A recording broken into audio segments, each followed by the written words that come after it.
ములుగు జిల్లా ఏటూరు నాగారం మండలం ఏజెన్సీ అడవుల్లో తుపాకుల మోత మోగింది. మావోయిస్టులకు గ్రేహౌండ్స్ బలగాలకు మధ్య ఎదురుకాల్పులు జరిగాయి. ఈ ఘటనలో 7 మావోయిస్టులు మృతి చెందినట్లు తెలుస్తోంది. మృతుల్లో మావోయిస్టు కీలక నేతలు ఉన్నట్లు సమాచారం. స్పాట్ నుంచి భారీగా ఆయుధాలను స్వాధీనం చేసుకున్నారు పోలీసులు.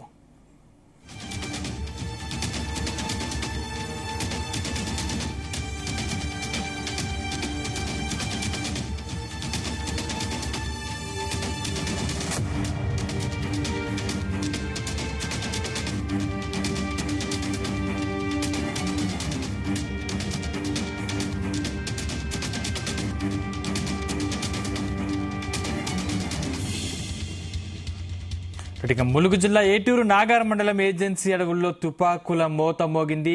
మావోయిస్టులకు గ్రేహౌండ్స్ బలగాలకు మధ్య ఎదురుకాల్పులు జరిగాయి. ఈ ఘటనలో 7 మావోయిస్టులు మృతి చెందినట్లు సమాచారం. మృతుల్లో మావోయిస్టు కీలక నేతలు ఉన్నట్లు సమాచారం. స్పాట్ నుంచి భారీగా ఆయుధాలను స్వాధీనం చేసుకున్నారు పోలీసులు. ఇదే అంశానికి సంబంధించిన మరింత సమాచారం మా ప్రతినిధి శ్రీకాంత్ అందిస్తారు. శ్రీకాంత్,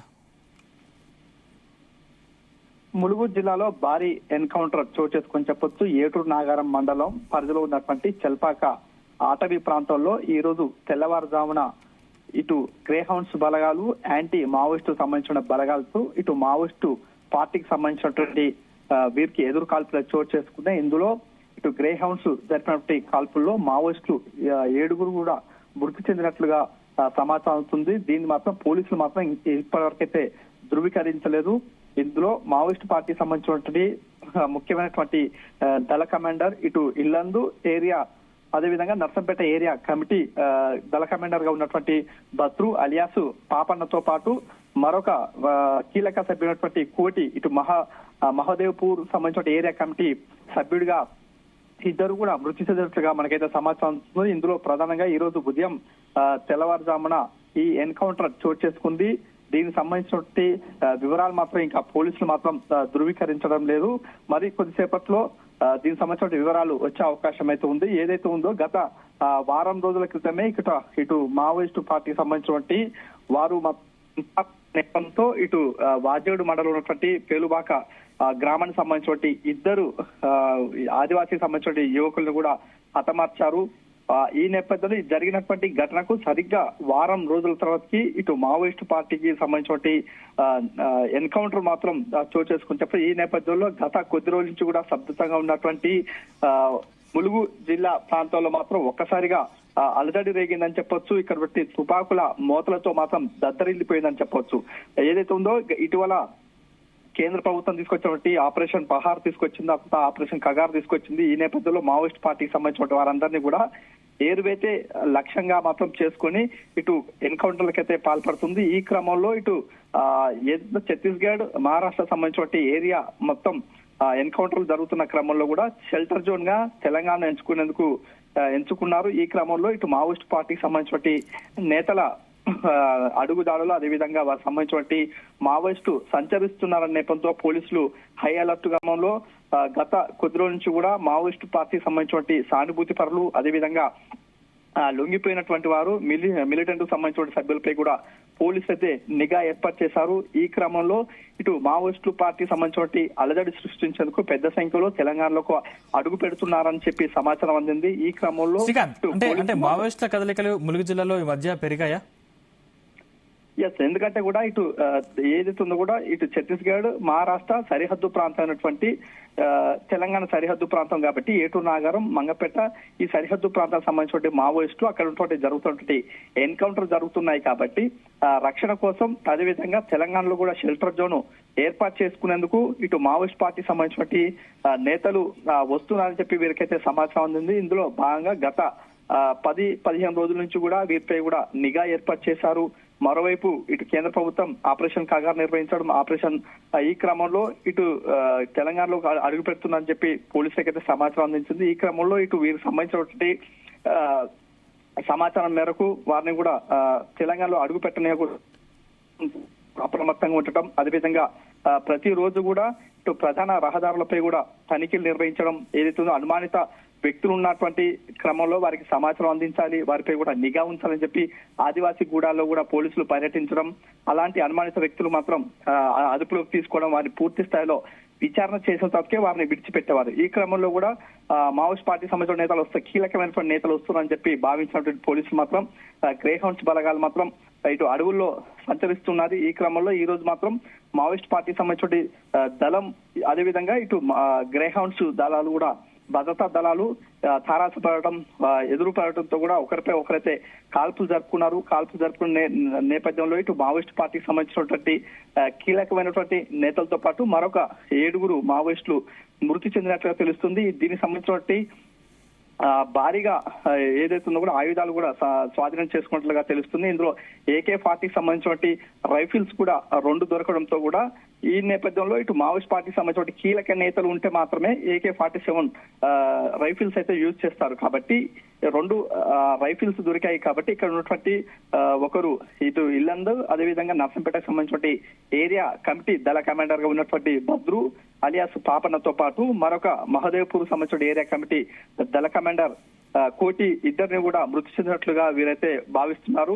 అదేవిధంగా మనకు అందుతున్న సమాచారం మేరకు వీరితో మాత్రం కీలకమైనటువంటి నేతలుగా అందుతుంది. మరొక 5 మాత్రం ఎవరని చెప్పి ఇంకా ధృవీకరించాల్సిన అవసరం ఉంది. మరికొద్దిసేపట్లో పోలీసులు అక్కడికి వెళ్తారా, ఇక్కడ ఉన్నటువంటి మృతి చెందినటువంటి మృతదేహాలను ఎన్కౌంటర్ జరిగిన సమీప ప్రాంతంలో ప్రజెంట్ సిచ్యువేషన్ ఎలా ఉంది? అంటే కూపింగ్ జరుగుతుందా?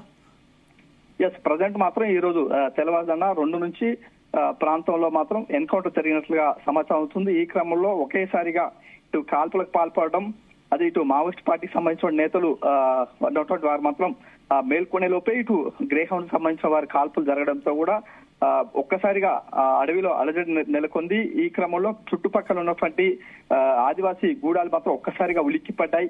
తెల్లవారుజామున కావడంతో కూడా ఏం జరుగుతుందని చెప్పి వారికి అర్థం కాని పరిస్థితి.